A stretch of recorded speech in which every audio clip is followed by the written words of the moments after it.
Бре дошли в изворът, вашето пространство за мъдрост, духовност, самореализация и вдъхновение. Тук споделяме ценни идеи и практики, които могат да ви помогнат да разгърнете потенциала си, да развиете вътрешната си сила и да постигнете самоусъвършенстване и хармония в живота си. Независимо дали се стремите към личностно израстване, търсите път към духовното осъзнаване или просто искате да се вдъхновите за положителна промяна, сте на правилното място. Днес ще изследваме една мощна концепция от книгата «Силата на вашето подсъзнание» от Джозеф Мърфи и как разбирането на тази концепция може да промени живота ви. Това е тема, която засяга самата същност на това, кой сме ние като индивиди, нашето подсъзнание. Всички знаем, че нашите мисли формират реалността ни, но какво ако ви кажа, че има част от вашия ум, вашето подсъзнание, която работи неуморно зад кулисите, за да създаде живота, който водите сега? А какво ако можете да използвате тази сила, за да формира съзнателно бъдещето си? В своята книга Джозеф Мърфи обяснява, че нашето подсъзнание е изключително мощна сила. То е като команден център на нашия ум, което ръководи нашите действия, решения и дори емоции. Ключът към разбирането му обаче е да осъзнаем, че подсъзнанието не разсъждава и не съди, то просто приема мислите, които му даваме и действа според тях. Мърфи пише, подсъзнанието не спори с вас. То приема всичко, което му давате. Това означава, че независимо дали сме съзнателни за това или не, всичко, което мислим, казваме и вярваме, се усвоява от подсъзнанието и влияе на нашите резултати. Сега това може да звучи малко плашещо, но не се притеснявайте. Има добри новини. Красотата на подсъзнанието е, че можем да го програмираме съзнателно, точно като компютър. И като го правим, можем да пренапишем проекта на живота си. Първо, ролята на мислите и вярванията. Мърфи подчертава, че мислите са неща. Каквото мислим постоянно, това ставаме. Умовете ни са като градини, а мислите са семената, които засаждаме. Ако засаждаме семена на негативност, мисли на съмнение, страх и несъстоятелност, подсъзнанието ще ги подхранва и ще ги превръща в реалност. Но ако засаждаме положителни семена, мисли за увереност, изобилие и мир, подсъзнанието ще направи същото. Ключът е да избираме мислите си разумно. Мърфи казва, подсъзнанието е много чувствително към вашите мисли и вярвания. В момента, в който дадете внимание на една мисъл, независимо дали е положителна или негативна, подсъзнанието я приема и започва да създава обстоятелства около нея.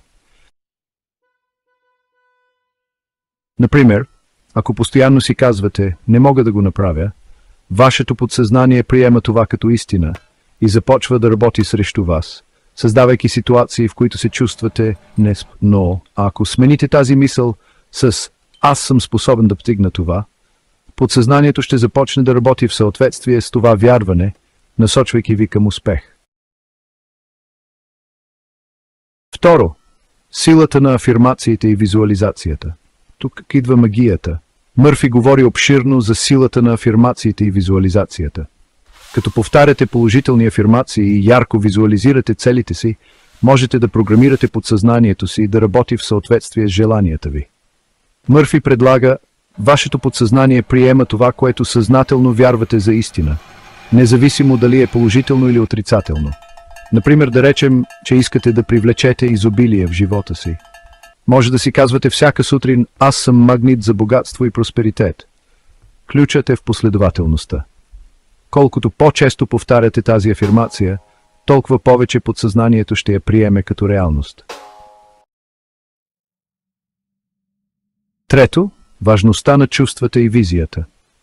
И не става въпрос само за казването на тези думи, важно е да ги почувствате дълбоко. Когато визуализирате целите си и наистина се попотопите в тази визия, подсъзнанието ви вярва, че това вече се случва. То започва да работи зад кулисите, за да превърне тази визия в реалност. Четвърто, вяра и убеждения. Мърфи също така подчертава нещо съществено – вярата. Подсъзнанието отговаря на заповедите на съзнателния ви ум, но именно вярата дава на тези заповеди силата да се сбъднат. Без вяра, афирмациите и визуализациите са като една безслънчева светлина, просто няма да пораснат. Колкото повече вярвате, толкова по-силен е отговорът на подсъзнанието. Пето. Вяра и действия. Това е като да кажете на подсъзнанието си, че това е истина. Вярвам, че ще се случи. И когато съчетаете тази вяра с положителни действия, вие задействате механизма за истинска промяна. Шесто. Отдих и умствена дисциплина. Сега нека поговорим за нещо също толкова важно – отдих. Мърфи предлага, че подсъзнанието реагира най-добре, когато съзнателният ум е спокоен. Това е причината практики като медитация, дълбоко дишане и дори простият момент на тишина да имат дълбок ефект върху способността ни да програмираме подсъзнанието. Когато отделяме няколко минути всеки ден, за да успокоим умовете си, създаваме пространство за подсъзнанието да усвоява нови идеи и вярвания. Мърфи пише, когато съзнателният ум е спокоен, подсъзнанието е най-отзивчиво към предложенията. Седмо. Релаксация и положителни промени. Ако успеете да включите няколко минути релаксация в рутината си, ще откриете, че подсъзнанието ви започва да усвоява положителните промени, които искате да направите в живота си, много по-лесно. Става въпрос за създаване на среда, в която умът се чувства в мир, позволявайки на подсъзнанието да прави магията си. Осмо. Емоциите и подсъзнанието. Накрая нека поговорим за емоциите. Мърфи твърди, че емоциите са двигателите на подсъзнанието.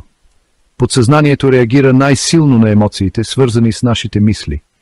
Положителните емоции, като любов, радост и благодарност, са мощни сили, които могат да привлекат добри неща в живота ни, докато негативните емоции, като страх, гняв и негодувание, могат да имат обратен ефект.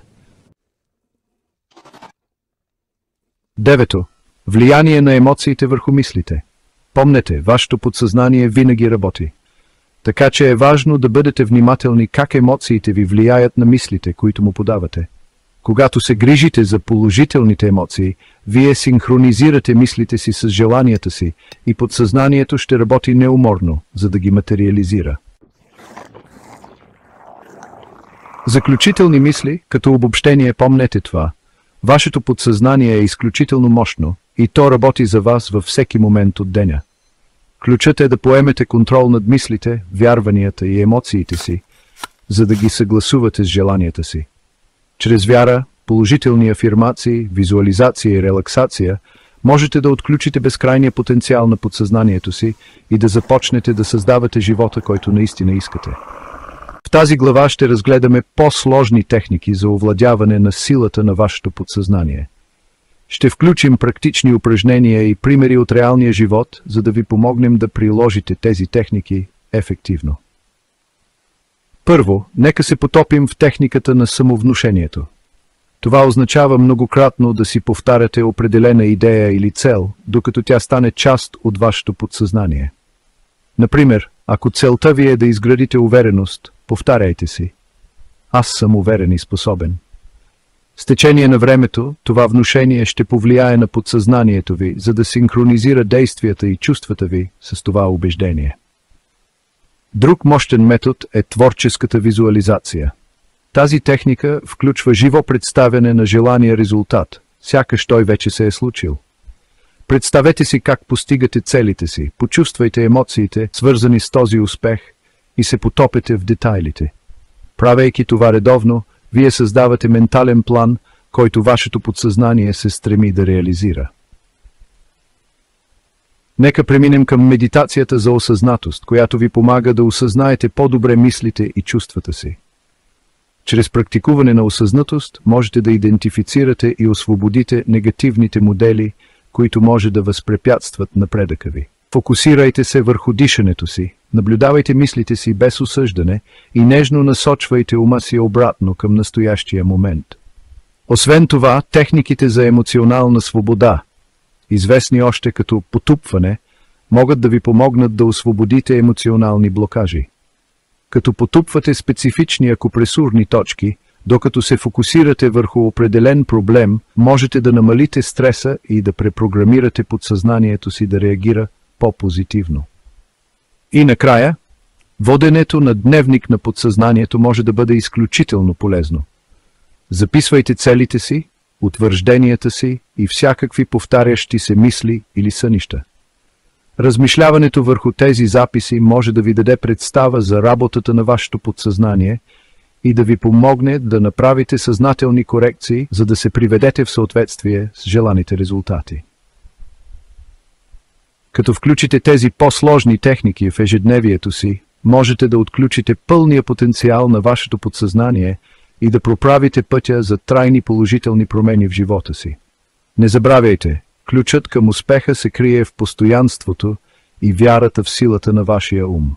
В тази глава ще разгледаме ролята на медитацията и осъзнатостта за достъп до подсъзнанието. Тези практики могат да ви помогнат да се докоснете до по-дълбоките пластове на вашето съзнание, позволявайки ви да синхронизирате мислите и действията си с истинските си желания. За начало, нека поговорим за основите на медитацията с осъзнатост. Тази техника включва фокусиране върху дишането ви и наблюдение на мислите ви без осъждане. По този начин създавате пространство на осъзнатост, което ви позволява да разпознаете и освободите негативните модели. Намерете тихо място, седнете удобно и поемете няколко дълбоки вдишвания. Докато вдишвате и издишвате, просто наблюдавайте мислите си, докато идват и си отиват. Ако умът ви се разсее, нежно върнете фокуса си към дишането. След това нека се потопим в едно упражнение с водена медитация, предназначено да се свърже с вашето подсъзнание. Затворете очи и си представете спокойно място, където се чувствате напълно спокойно. Представете си, че се разхождате през това място, забелязвайки гледките, звуците и миризмите. Докато се потапете в тази среда, си кажете: отворен съм за мъдростта на моето подсъзнание. Оставете всякакви мисли или прозрения да текат свободно, без да ги насилвате или контролирате.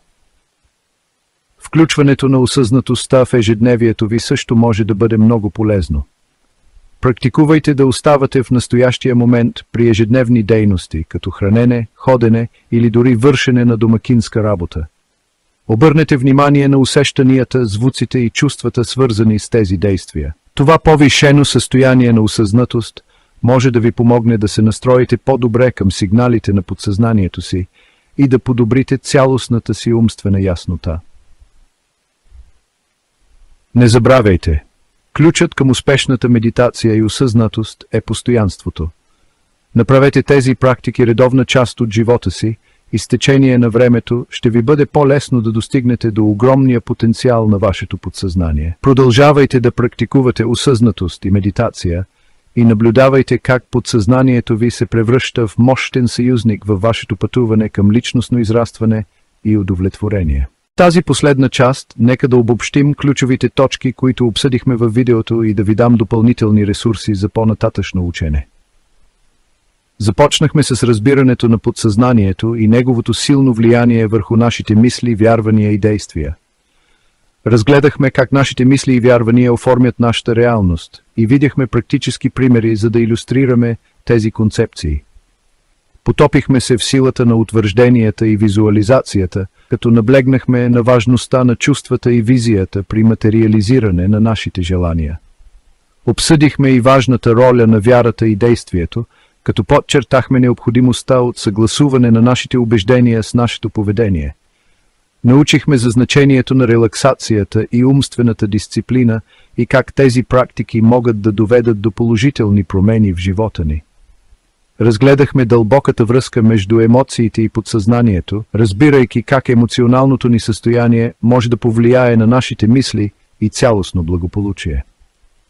След това представихме по-напреднали техники за овладяване на подсъзнанието, със специален фокус върху медитацията и осъзнатостта. Тези практики са важни за достъп до по-дълбоките слоеве на нашето съзнание и синхронизиране на нашите мисли и действия с истинските ни желания. За тези, които искат да се потопят по-дълбоко, има многобройни ресурси. Книги като «Силата на вашето подсъзнание» от Джозеф Мърфи и «Мисли и забогатявай» от Наполеон Хил предоставят отлични идеи. Онлайн курсове и приложения за медитация също могат да бъдат ценни инструменти по вашия път. Не забравяйте, че пътят към отключване на силата на вашето подсъзнание е непрекъснат процес. Бъдете упорити, практикувайте редовно и бъдете търпеливи със себе си. В заключение искам да ви оставя с мотивиращо послание. Вие имате в себе си силата да промените живота си. Като използвате безграничния потенциал на вашето подсъзнание, можете да постигнете личностно израстване, удовлетворение и успех отвъд най-смелите си мечти. Благодаря ви, че се присъединихте към нас в това пътешествие. Започнете днес и наблюдавайте как вашето подсъзнание се превръща в мощен съюзник в стремежа ви към по-добър и по-пълноценен живот. Ако това видео ви допада и резонира с вас, харесайте го с палец нагоре и го споделете с двама човека, които също да се възползват от него. Ще се радваме, ако последвате нашия канал и се абонирате за него, за да не пропуснете предстоящата серия от клипове, която ще излъчим в близките седмици. И не забравяйте да оставите коментар по-долу, като споделите своите мисли, размишления и преживявания. Още веднъж благодаря, че гледахте и че бяхте с нас. Бъдете здрави и до скоро!